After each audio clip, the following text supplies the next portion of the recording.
Hey internet friends! Do you ever wonder about the person you could have become if your potential was fully realized and you were given the space and tools to unlock the resources tucked away inside yourself? After all, if a touch of brilliance lies curled up inside of everyone, what purpose does it serve if it's only dimly perceived? Throughout our lives, we're told we will be defined by what we did. But what if we're really defined by what we didn't do? Meanwhile, the world watches on as seemingly organic individuals meet their fullest potential, forever leaving an impact on society, propelling us into the black box of a new world order. Today, we're going to talk about the hijacking of human potential, spending a few moments at a summer camp for gifted children, taking a closer look at the famous alumni, who they connected with thereafter, and the effects of these individuals on society. There's a lot to unpack. So let's begin. America's first research university that would go on to serve as the basis for modern medical education began at an end. The end of Johns Hopkins' life. Johns Hopkins was a Quaker man turned successful businessman and investor who left the equivalent of $150 million in today's money to establish a hospital, orphanage, and university in his name. Johns Hopkins donated a fortune with a specific vision to create better healthcare through education. And so, Johns Hopkins University opened in 1876 in downtown Baltimore. And I know it might seem strange, but we can't really talk about Johns Hopkins University without talking about Yale, an academic powerhouse 267 miles away from Johns Hopkins, where leaders of the brave new world have been molded and sculpted for centuries. From Samuel Morse and Noah Webster to Alan Dershowitz, Hillary and Bill Clinton, Meryl Streep and Anderson Cooper, a mere selection of the finest trained by Yale. But within the tombs of Yale, there exist several premier societies, once cloaked in a fog of secrecy. These societies are skilled at identifying unique individuals amongst the crowd. Famous members of Yale's notorious secret society, Skull and Bones, include America's most powerful families, the Rockefellers, Vanderbilts, and the Fords, as well as American presidents William Howard Taft, George Bush, and George W. Bush. To state the obvious here, the nature of secret societies is that they're secret. Their activities are secret. But it's rumored that out of Skull and Bones, future world leaders emerge who have and will bring about a new world order. And beyond those rumors, there's talk that Skull and Bones directly controls the CIA. But is that really true, or is it only true in a world of speculation? What's the point of secret societies if they never exercise their power? All of this information comes into play when we acknowledge that out of Yale, there were 4 men who would play a pivotal role in shaping not only Johns Hopkins University, but the future of medicine and neurosurgery in America. Of those 4 men, there were 3 who belonged to the premier secret societies at Yale, 2 of them being Bonesmen. And that brings us back to Johns Hopkins University, which is most known for innovations in medical research, pioneering the field of genetic engineering, opening the first American school of public health, and making Johns Hopkins Hospital a top medical institution worldwide. But that's not all they're known for. Beginning in 1979, Johns Hopkins University offered a program that was set on identifying academically gifted 7th graders, providing students with accelerated classes and coursework on the weekends and throughout the summer.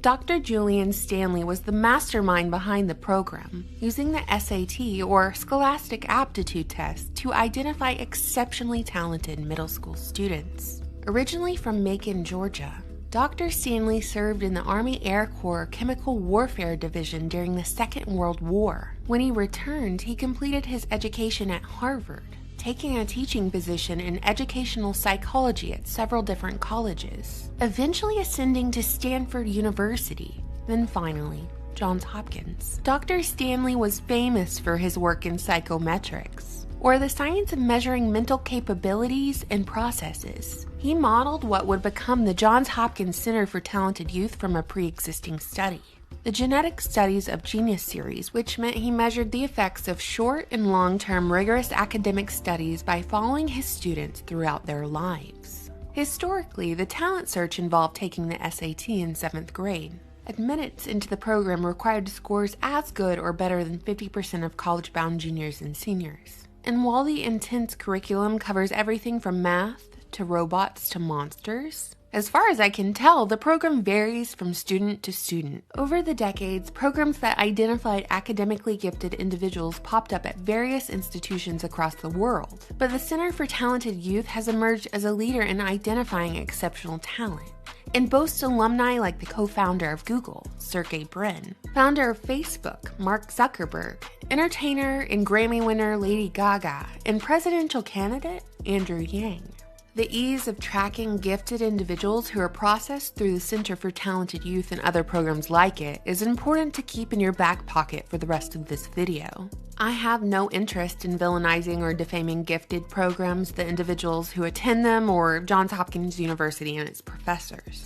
I have simply provided what I deem as necessary context so we can learn more about the forces who circle like buzzards when even the faintest aroma of unused potential lingers in the air. After all, what's the point of a talent search if you're not going to activate the talent you found?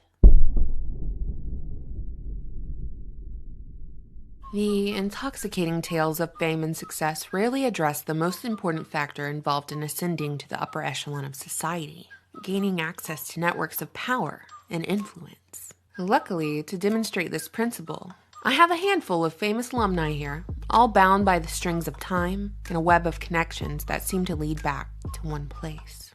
For example, Sergey Brin, the co-founder of Google who studied computer science at Stanford, was the world's wealthiest Jewish bachelor until he married Anne Wojcicki, who, with her sister Susan, now the CEO of YouTube, initially gave Google the office space to start their business, all from the comfort of the Wojcicki's humble Menlo Park garage. Stanley Wojcicki, their father, was an employee at CERN, the European Organization for Nuclear Research, former advisor to the United States Department of Energy, and professor of physics at Stanford University. Now, this family tree has the ability to dominate the flow of information on the internet, while banking and monetizing the human genome through 23andMe's genetic database, as well as the capacity to surveil and silence any voices of dissent. And that's before we ever touch CERN, the United States Department of Energy, or what it means for all of this power to fester under one roof.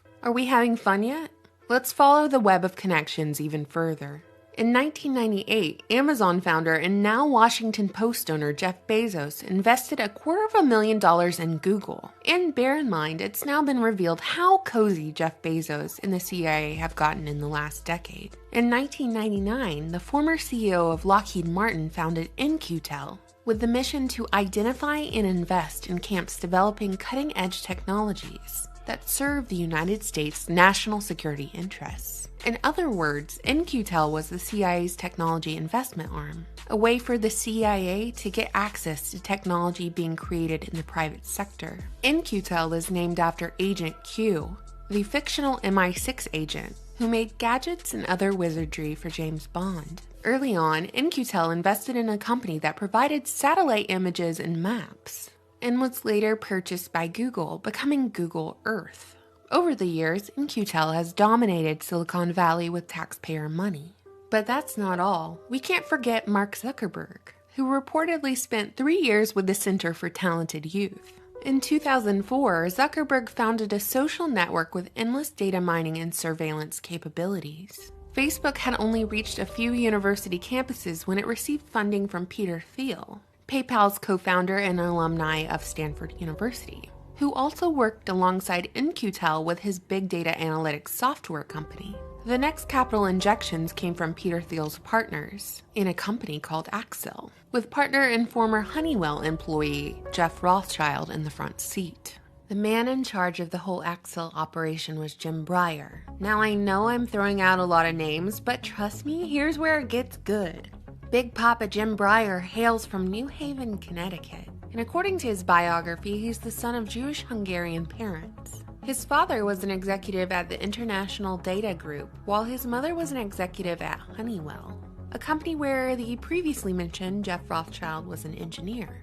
Honeywell not only makes consumer and smart home products, but they are also in the consortium that assembles all of the nuclear bombs in the United States arsenal. Jim Breyer is yet another Stanford alumni in this video, and since investing in Facebook, he's been pretty busy. He is a member on the Council of Foreign Relations, Legendary Entertainment, Circle Financial, and 21st Century Fox. He's previously served on the board of Walmart, Marvel Entertainment, the Walt Disney Company, and Dell Incorporated. Furthermore, Jim Breyer is a founding member of the Stanford Institute for Human-Assisted Artificial Intelligence, which launched this year. Oh wait, I'm not finished. In-Q-Tel's first CEO, Gelman Louie, who also served on the board of the National Venture Capital Association, served on the board with Jim Breyer. But their connections don't end there. Before Louie was the CEO of In-Q-Tel, Jim Breyer had invested in his company, Microprose, a video game publisher and developer. Recently, Louie was presented with the Director's Award by the director of the Central Intelligence Agency. If we take a step back, it's quite a small but impressive web of connections from academia to Silicon Valley to Hollywood, all the way to Washington, D.C.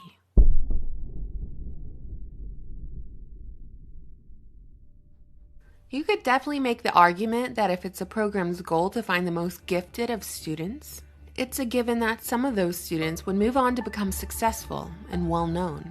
But isn't it so fascinating that the famous individuals from the Center for Talented Youth happen to be some of the most influential people in the entire world? People who control the lion's share of information and influence popular culture on the daily. Not only that, but these individuals, who are no doubt clever all on their own, function an awful lot like government assets. Think about it, they use their platforms to shut down public dissent, collect personal data, condition the public to constant government surveillance, eliminating the expectation of privacy altogether. One moment, our pop stars are wearing meat dresses, and the next moment they're interviewing outlets for alleged government whistleblowers like WikiLeaks' Julian Assange. And heck, they even run for president of the United States. Sergey Brin didn't have the first or the best search engine. Mark Zuckerberg did not have the first or the best social media platform. Lady Gaga wasn't the first Madonna, nor will she be the last. And Andrew Yang, well, full disclosure, I've purposely avoided politics in this video. But what all these people have in common is that they all paid the price of admission. And while I'm airing out everyone's dirty laundry, let me be 100% transparent with everyone watching. If I researched all these connections and concluded, even for a fraction of a second, that the aforementioned individuals and government agencies were operating in the sole interest of United States national security for the benefit of the average citizen, then I would not have made this video. Not a chance. From Sergey Brin to Mark Zuckerberg, the Wojcicki family, and the Breyers, one thing unites these folks, and here's a hint. It's not their patriotism for the United States. The practice of selecting the best of the best, grooming them, and then tapping them to play their role on the world stage is a long-established practice, an echo of something very old.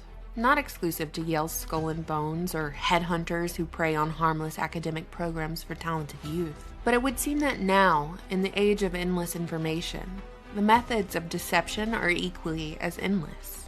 Like little landmines for us to stumble over, should we keep the wool pulled down over our eyes.